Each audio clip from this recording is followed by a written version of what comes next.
Tava kathamritam tapta jeevanam kavibhiriditam kalmashapaham Shravanamangalam Srimadaatatam Bhuvi grananti Bhurida janaha Bhuvi grananti Bhurida janaha.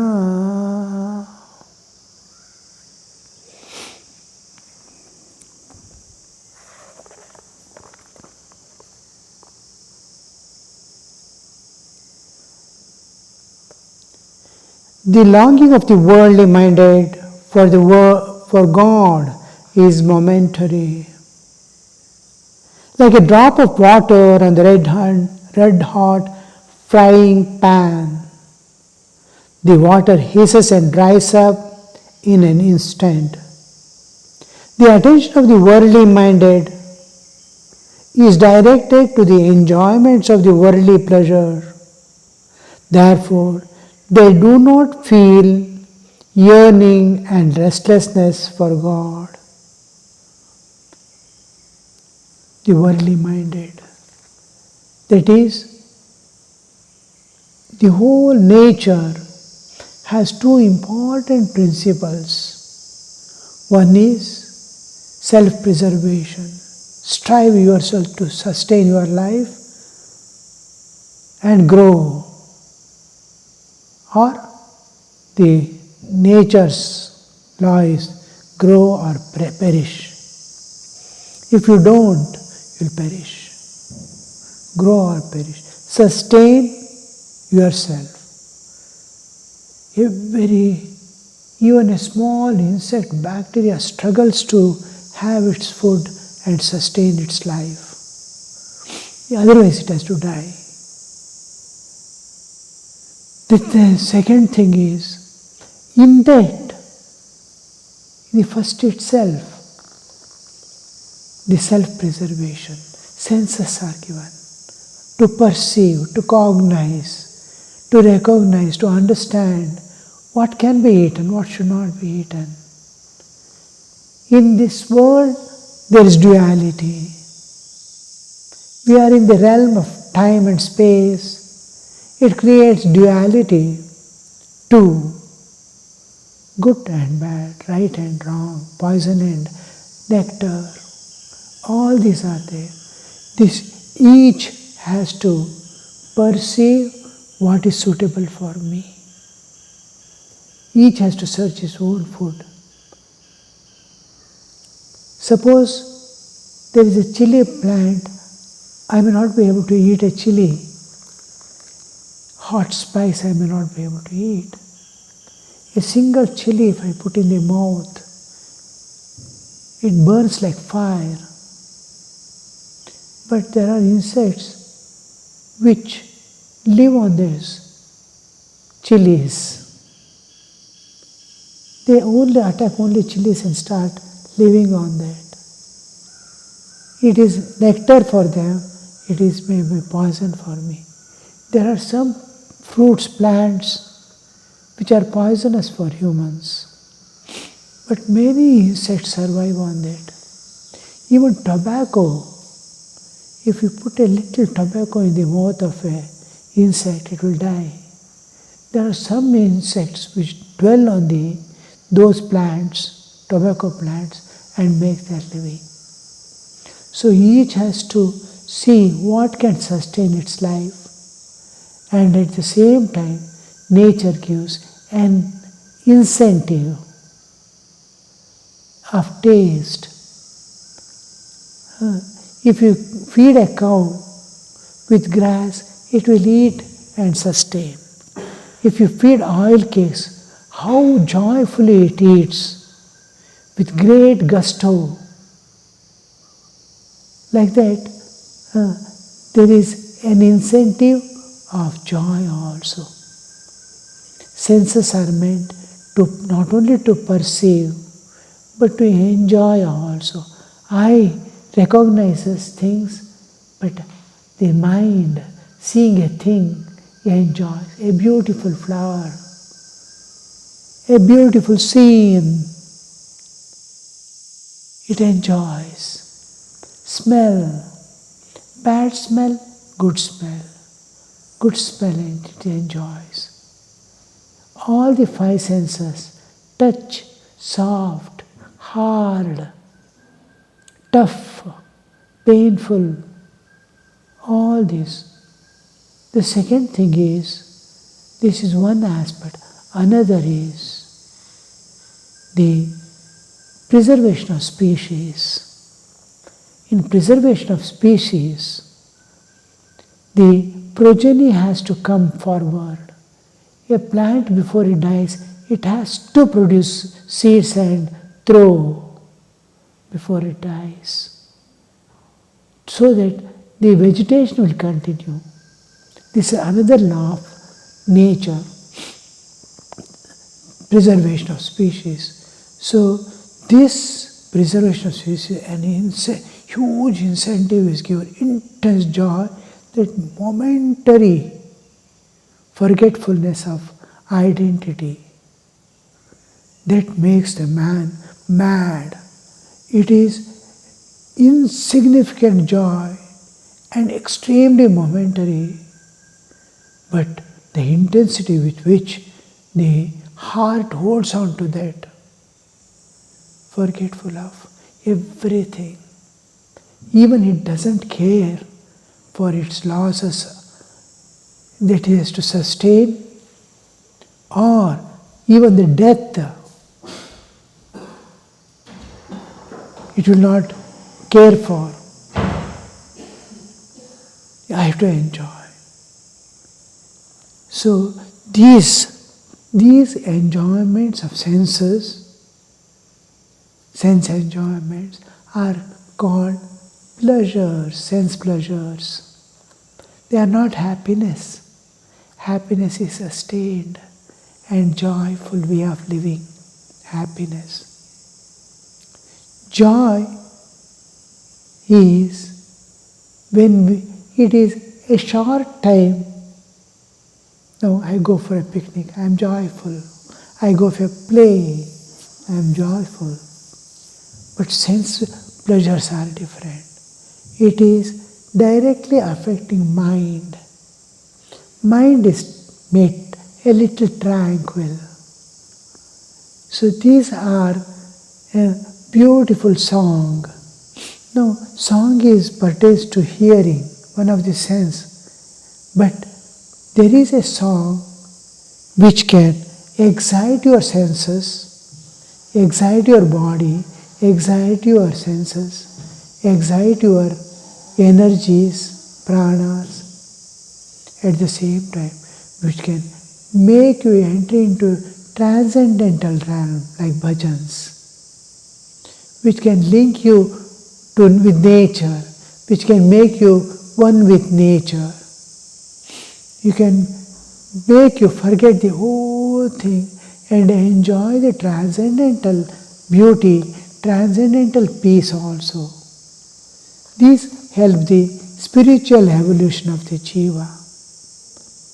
So, when it comes to the worldly term, worldly pleasures, worldly enjoyments, it is what is going to either block your evolution. We evolve from animalhood to humanhood, humanhood to divinehood. This evolution is blocked. There is a stagnation, or there is a slipping back to animalhood. So that which makes your progress, development, expansion, growth blocked, we call worldly enjoyments. That will make you move about in the mire of the world. It will not lift you to higher levels of consciousness. So these are worldly enjoyments. They capture, because it doesn't, though it suffers intensely, though it is in bondage, though it is not evolving, bondage and suffering, constant bondage and suffering, a momentary joy, because it is able to withstand and doesn't care for the suffering and bondage. Because of that, look at the intensity with which it is placed in the nature. So there are people, worldly people, there are neutral people, there are spiritual people who are constantly aspiring for evolution. They are ready to give up these enjoyments for the sake of evolution. I want to evolve. I want to be free. I don't want to be in prison house. Somebody says, I will take you, I will keep you in the prison, a beautiful house arrest, and you'll be given fine food, your health is taken care, everything. No friends, no relatives, but what you need for sustaining a joyful life. You can sleep, you can enjoy, but you'll be in prison house. Many are ready to enter into it. Many are not ready to enter. Like that, the thing is, some seek, some are in the path of evolution, some are in the path of involution, involutory process. It is going down and down. Evolutory is going up and up. So Sri Ramakrishna is differentiating here. Worldly people, they feel, I must be free, but it's momentary. Longing for God and all.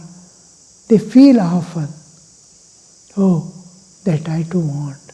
But that longing remains for a very short time, like on hot pan, if you put a drop of water, immediate chink, it disappears. People may observe the Ekadashi in three ways. First, the waterless Ekadashi, Nirjala Upasa. They are not permitted to drink even a drop of water. Likewise, an all-renouncing religious mendicant completely gives up all forms of enjoyment. No more enjoyments of this world. I will enjoy the company of devotees. I will enjoy the company of the holy men. I will enjoy the singing and dancing in the name of God. But not the worldly enjoyments. Second, while observing the Ekadashi, they take milk and sandesh. Sandesh is a sweet. Likewise, householder devotee keeps in his house simple objects of enjoyment. A comfortable, soft bed. In ashramas and mutts you can see almost all brahmacharis, except the extremely old, sleeping on the bare floor, whether it is winter or summer. Some use a thin mat, grass mat. Like that they live. The householders find it very difficult because their body cannot get adjusted to hardship. These people who renounce, they accept volunteer acceptance of the hardships. I want a hardship. They accept it as a tapas. The suppression of the body is to awaken spirit. Mortification of body. To deny body is to, may I am spirit. See, especially the whole life will be given as we grow. We have to slowly become independent of bodily existence, because old age is terrible. You can't stand. All the energies go away from its food taken will be very little, and whatever is taken, everything will not be digested. And whatever digested sustains the body but doesn't give sufficient energy to move about. Even fast movement will immediately, cramps will come in the body. Slowly you have to get up, because energy contained is very little. The retention power of the muscles for energy is less. The nerves become weak. They cannot move easily. The nervous responses are very slow. Immediately it doesn't act.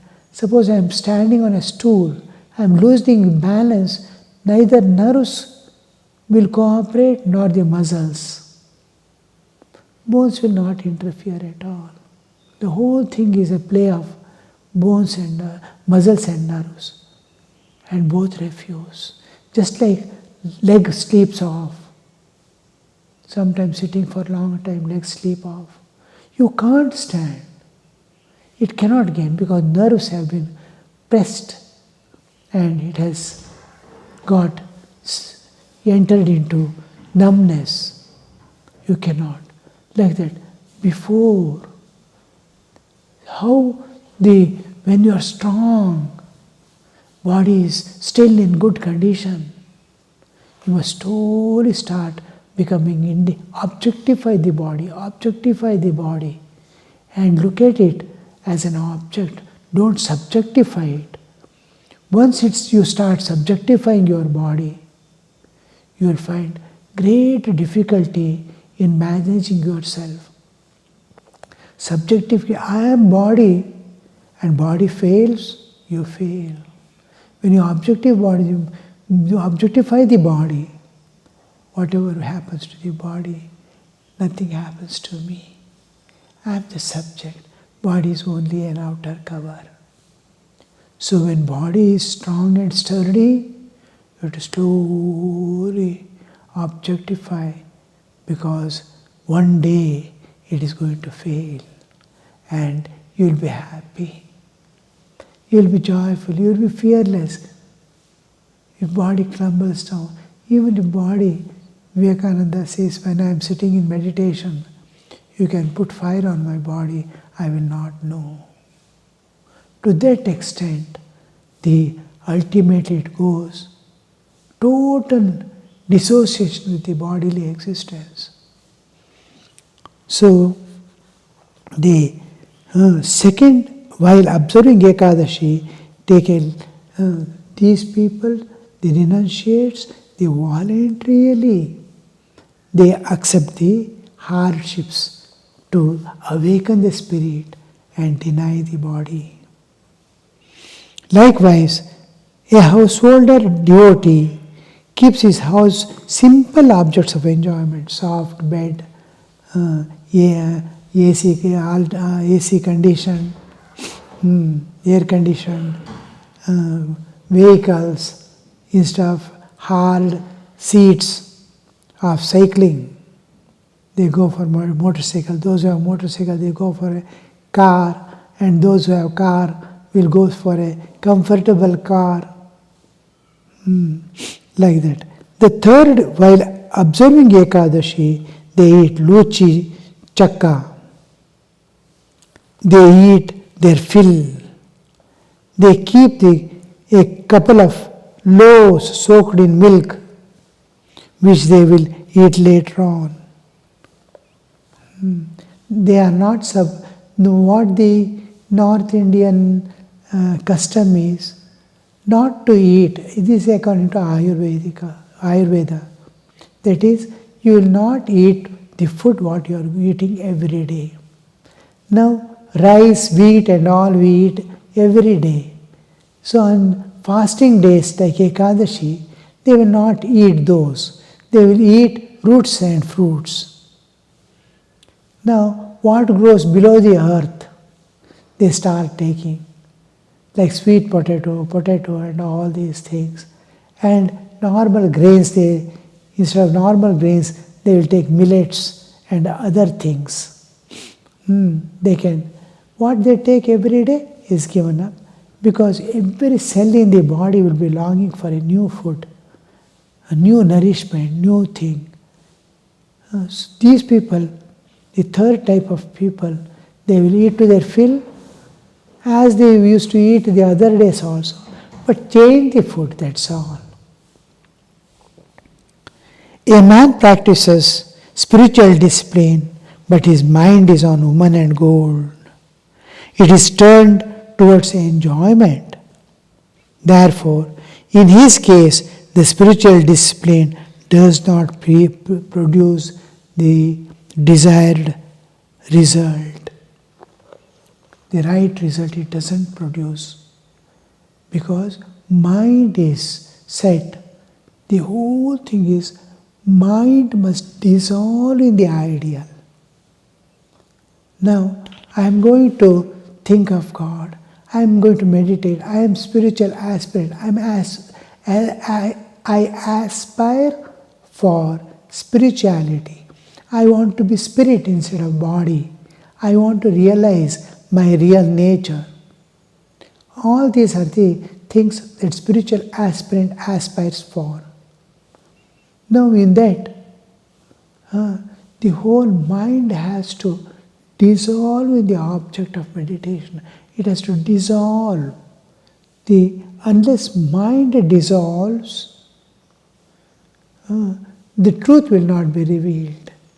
Mind is something like a screen that is obstructing the vision of the reality. Mind is always full of thoughts. You can't see what is within. It is like a water which is turbulent. You can't see the bottom. So when the mind dissolves, when the waves subside, when ripples go away, crystal clear water is not moving. You can see the bottom clearly. You can know your real nature, what you are really. You can know clearly when mind dissolves. Where does it dissolve? How does it dissolve? In contemplation, in meditation, it acquires the nature and properties of the object. The mind has the unique capacity to create, change itself, transform itself into the object. When I am thinking of a beautiful flower, mind is taking the picture. Mind is taking the form of a beautiful flower. And it is there, projecting in my mind screen. Mind is taking. You can clearly understand. It can create a world in dream. The mind itself is becoming a dream world in dream. When I sleep, I enter into dream, nothing but mind. A mind has itself converted itself into a dream world. Kalpanika Jagat. Mind has taken the form. Similarly in meditation, first it start taking the form of the object of meditation. And then it becomes so clear and merges in the object of meditation. And object of meditation shines forth in its own glory and reality. Suppose, imagine you are meditating on Sri Ramakrishna or Rama or Krishna. Suppose Krishna's form. The mind first takes the form of Krishna. And it is mind that shines forth. It is like an imagination. It begins with imagination. How Krishna is. Mind is taking that form. And it becomes so real, like dream world. And then when it becomes one, exactly what I conceive Krishna has, that identity with the object of my ideal, it merges in it. And then real Krishna shines forth in your heart. So this is and whatever you imagine, whatever you think of Krishna, whatever you have understood Krishna to be, that is the form first you see. Krishna appears actually in that form. Later on he reveals his real form also. But for long you will be playing with that real Krishna in this form of your understanding. Now you see how the transformation is taking place. Now this mind is sitting for meditation and mind is on the object of enjoyment. Can he ever get a spiritual experience? Can he ever, even if simply sleeps off, or if he is thinking something, some thoughts are coming and interfering and keeping the mind in the world, not bad, good things of the world also. But it is not going to experience spiritual identity or spiritual, it doesn't enter into the spiritual world at all. So this mind, Sri Ramakrishna is telling, people, a man practices spiritual discipline, but his mind is on woman and gold, enjoyments and possessions. It is turned towards enjoyment. Therefore, in his case, spiritual discipline does not produce the right result. So, we see here how much importance it is for us when we do any spiritual practice to be sincere to the core and give ourselves entirely to gain that spiritual experience. Whole thing, we have to close the external doors. We have to close the doors of memory, old memories also. Everything. It's just like a newborn child. You must sit in the meditation. Om Shanti Shanti Shanti Hari Om Tat Sat Shri Ramakrishna Arpanamastu.